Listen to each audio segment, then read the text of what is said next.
Welcome to the Hingham Public Library. My name is Dennis Corcoran, and I'm the library director. Thank you. This is a very nice turnout this morning, and I hope you enjoy yourself.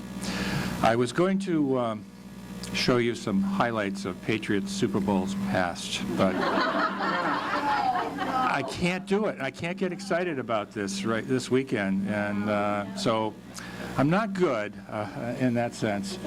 But what I'm going to do is give you something that I'm most excited about, and that's libraries. So we're going to do a 3-minute clip about libraries. Most of you have seen it, but there's a lot of you here who probably haven't had a chance to see it. And it's going to make you feel good, and you'll want to cheer. You know, can't cheer for the Patriots, but we can cheer for libraries. So just give me a second. We'll get this running, and I think you're going to enjoy it. It's only 3 minutes.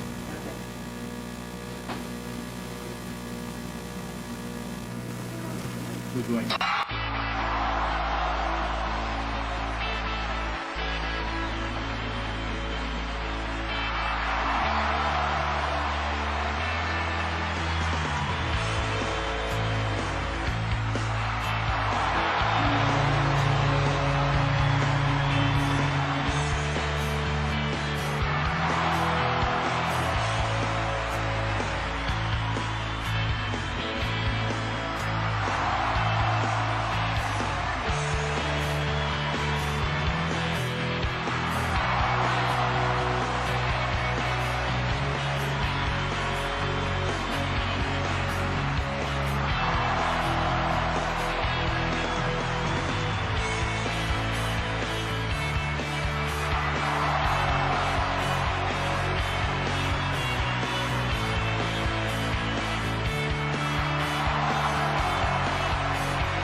If I can.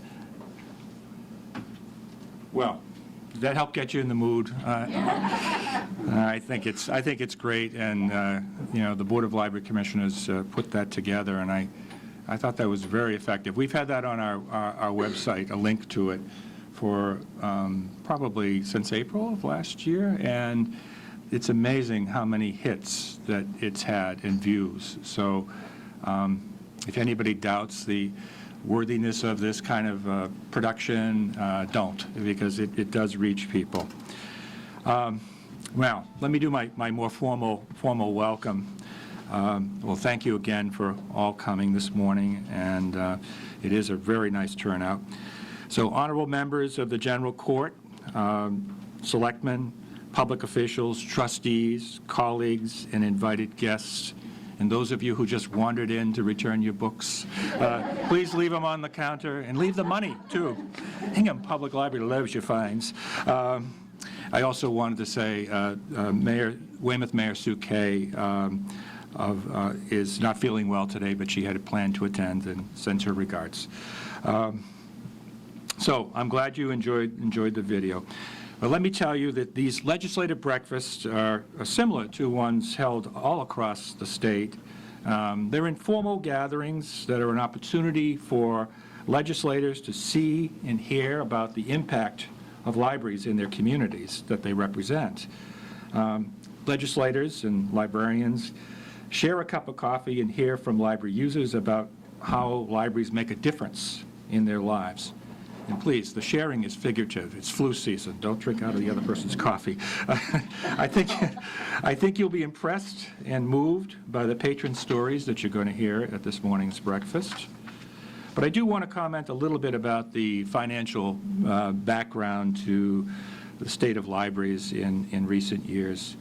And it's an understatement to say that the past 6 years have been difficult times for our families and neighbors, our Commonwealth, and our country.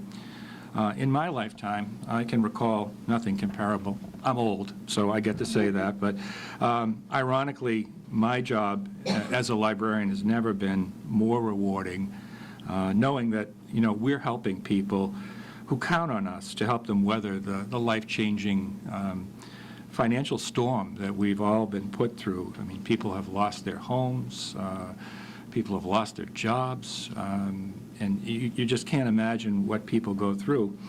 And, that's true in any community, whether it's a wealthier community like Hingham or another community that is not quite as wealthy. It happens everywhere, and people go through the same trauma. So what we do is at least we try to provide a stable environment for them in which to make progress. And I see it every day, so that's what's rewarding to me. And I just hope you can indulge me for a moment as I try to give you some perspective on the current economic climate for libraries. Really for us, the financial crisis began earlier, perhaps, than many sectors of the economy. It began about mid-2002 when state and municipal support began to stagnate. And with the persistence of the economic downturn, funding levels have not returned to where they were pre-2002, as we probably all know if you're working in libraries. In fact, there's been a 37% decline in state assistance to libraries since 2001. And you all know libraries have absorbed significant budget reductions since 2002, and the consequences have been serious. The Commonwealth's libraries now offer, this is a pretty shocking figure, now offer about 85,000 fewer hours of service per year than they were offering just 10 years ago. That's a lot, folks. Budgets are stretched to the breaking point as libraries scramble to support traditional print media, that was our core business, and the newer electronic formats such as ebooks. And we're doing so many other things, too, in terms of, if you go into any library, just look at the kinds of programming and activities that are occurring. But all of these things, we don't get to abandon, we don't have that luxury of saying, okay, we're no longer supporting a legacy format or a format that, we're moving on. We got to continue serving those people. So for us, it's really hard to make the budgets as elastic as we'd like to make them be in this climate. So, we've worked a lot of magic, but there is a finite limit to the magic. One of the things I want to mention that I think is critical is state aid to public libraries. Once it was an engine for innovation for many local libraries. And now it's used to cover what I consider basic operating costs. And I kid you not, libraries are using it to keep the doors open and the lights on. That was never what we had hoped state aid would be doing anywhere. Even Hingham, for example, uses 100% of its state aid to support the purchase of library materials. not particularly innovative or imaginative, but an essential service for, vital core service for our patrons. So that's how we end up using it. But it's far from the imaginative kind of thing that I hope that would introduce innovation in libraries that we all could use. At the same time, library usage has greatly increased during this prolonged economic downturn. In fact, in many of our communities, the budget's going one way and use is going the other. So it makes it all that much more challenging as people turn to us in difficult times. Circulation, for example, statewide is up 29%. Program attendance and the use of internet computers in libraries have soared.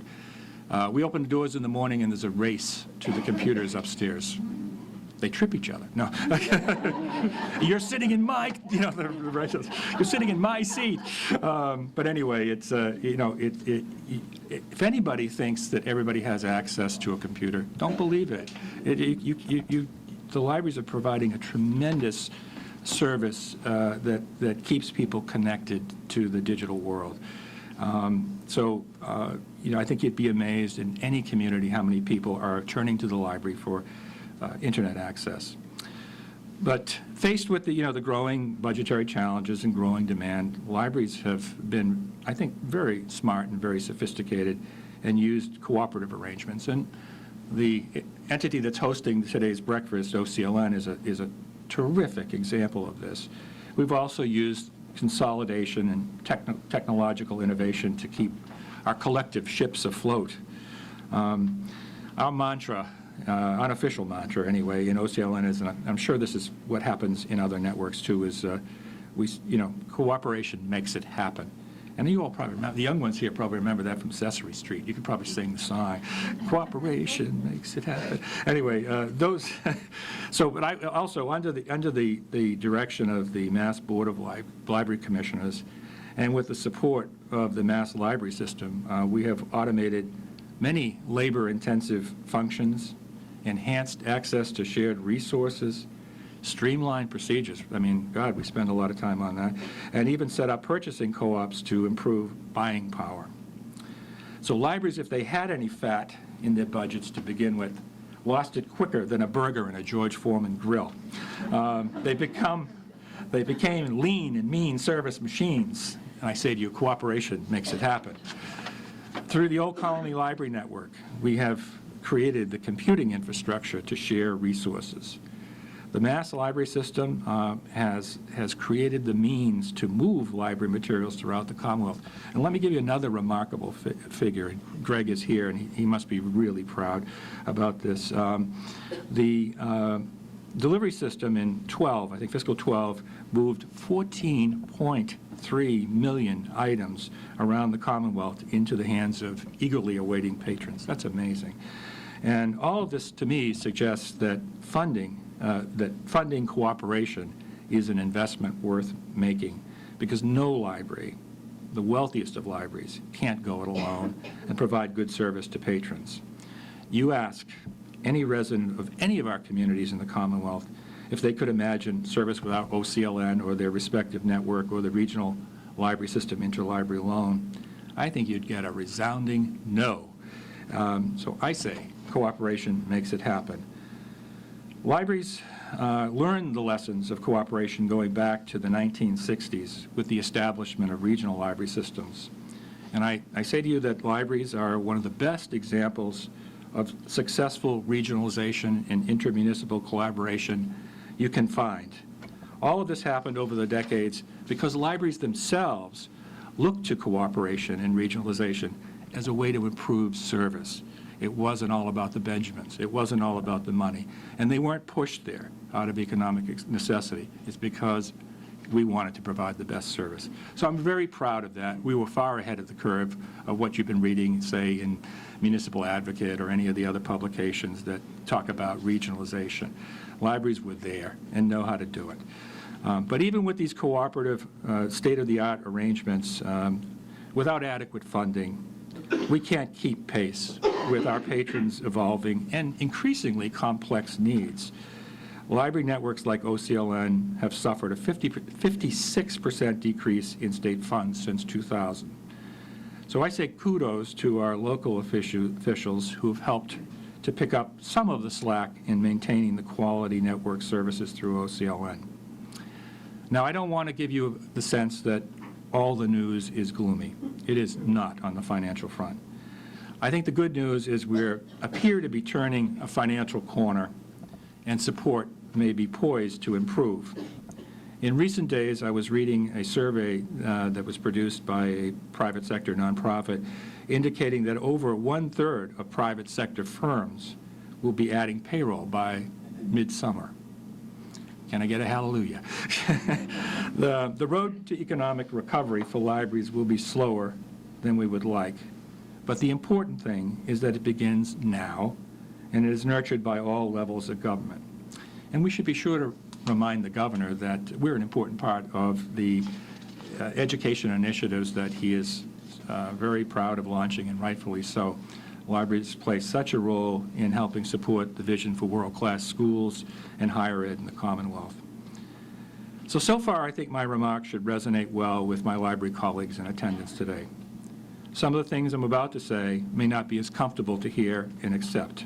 I stress this is only one librarian's opinion and in no way reflects the greater library community.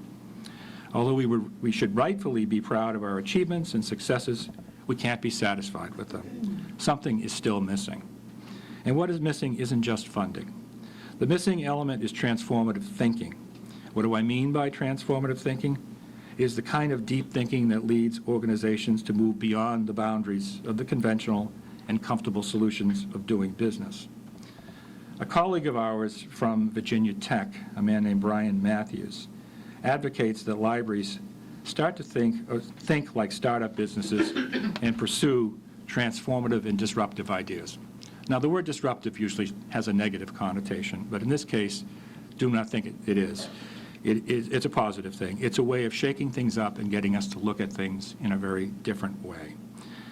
So one day, Matthews was speaking to his staff, and he's speaking to them about, he pulls this idea out of the sort of the building maintenance world that many of us can relate to in libraries, believe it or not. And he's telling them what they should think about, is not making a better vacuum cleaner, but to think about cleaner floors. He's trying to shift the direction of their thinking away from sort of operating under the existing paradigm. So he was encouraging his staff to get beyond the familiar and think of solutions outside the conventional. So he said, let me tell you what vacuum cleaner thinking is. He said, how do we make the vacuum cleaner better? Stronger suction, larger capacity, quieter motors. Okay, all good. And there's nothing wrong with thinking that leads to incremental improvements. But our future, libraries in the digital age depends on bold, new ideas that will move our libraries in what I call next generation fashion. Incremental improvements, by their very definition, are slow. And they probably will never keep pace with the ever-quickening pace of change that we're facing. Incremental solutions will produce too little, too slowly. For me, the best way to predict the future is to have a hand in inventing it. Boldness of spirit and ideas will make it happen. When searching for the what's next of our work, our professional work, we must not simply focus on building the proverbial better vacuum cleaner. We need to set our minds, like Matthews, on maintaining cleaner floors. The task ahead for us isn't just about adding features, but about identifying new processes. It's not about purchasing e-books, downloadable music, or installing self-checkouts. The central questions for the library profession are how can we support 21st century learners, and how can we contribute to the quality of life and economic prosperity in our communities? I say to you, too, that we can't be pigeonholed by the past. When asked probably to give a one-word association of what the term library conjures up for you, it's most likely books. That's not a bad thing. It's a good thing. And yes, the library brand is books, but our business is really about people and not about inventory or e-readers or any of that sort of thing. We need to reinvent not just what we do, but how we think about it. We need to create today what will be essential tomorrow. And we need to broaden the brand. And I say that cooperation and boldness will make it happen. To do so, we need to make it acceptable to take informed risks with the understanding that the results will not necessarily be perfect or even always pretty. Taking risks, however, is not something in government we do well. Given that our libraries are already struggling at local levels to maintain basic services in the face of increased demand, virtually guarantees that libraries will not themselves take on the transformative processes. It's difficult to think about change when we are focused on survival. We worry, too, that radical change will end up leaving someone or some constituency behind. Librarians are the kindest people that I know and the most inclusive of people I have ever met, and I'm proud to be one of them. These are wonderful traits.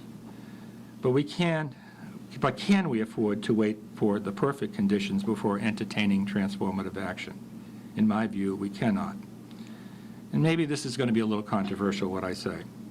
And in my opinion, this is where the Commonwealth of Massachusetts, through the Board of Library Commissioners, State Aid to Libraries program, can light the fires of innovation.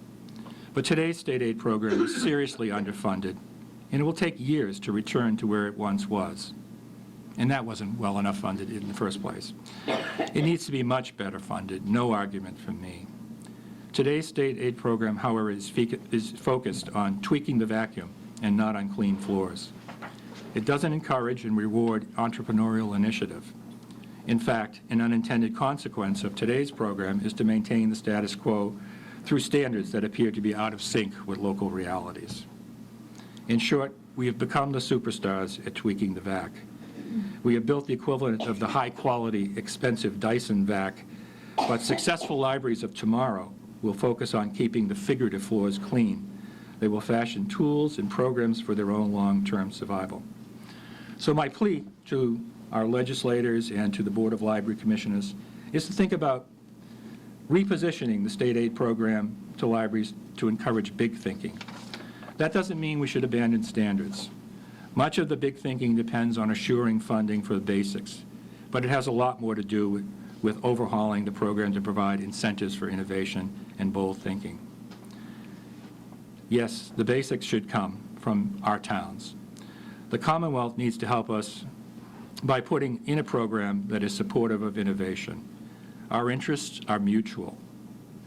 That is, giving our taxpayers the most effective and useful services we can. We need to peer upwards and outwards through telescopes, not downwards into a microscope. May our calling card become creativity, leadership, and innovation. And yes, cleaner floors. If somebody knows about that, meet me in the lobby. Cooperation does make it happen. Boldness of ideas will assure our future. So it's now time for me to get off the soapbox. I apologize. I just had to get that off my chest. And on with the program. I have the pleasure of introducing you to someone who is a bold thinker and a questioner of convention, and who certainly, in my experience, is committed to serving our residents. And that's the president of our library network, Sia Stewart. And she's going to do us the kindness of making a few brief remarks, unlike me, long-winded. And she will introduce our guest speaker today, too, as well. So thank you again for coming, and I will be in and out of this picture for a few minutes. Anyway, thank you.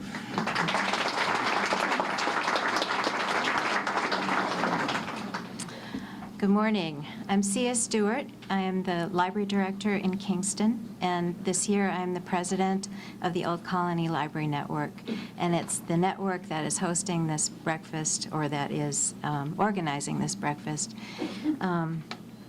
I want to thank you very much, Dennis, for your remarks, which are, as always, thought-provoking. And thanks to the Hingham Public Library for hosting us. Thank you also to the OCLN Legislative Breakfast Committee for putting together what's going to be a really wonderful program this morning. I'm so looking forward to hearing especially the stories from library users, which to me is always the highlight of these breakfasts. As Dennis really vividly made clear, the Old Colony Library Network, along with the Massachusetts Library System and the Board of Library Commissioners, the network provides essential support to the service that all of us give to all of our communities. It helps us stay relevant, it helps us share resources, it helps us deliver the best services, the most value for the tax dollars that support us. It does this by providing the telecommunications network, the infrastructure that gives library users access to the shared collections that we all provide. It gives us access to the resources that we all provide in a rapidly changing technological environment. And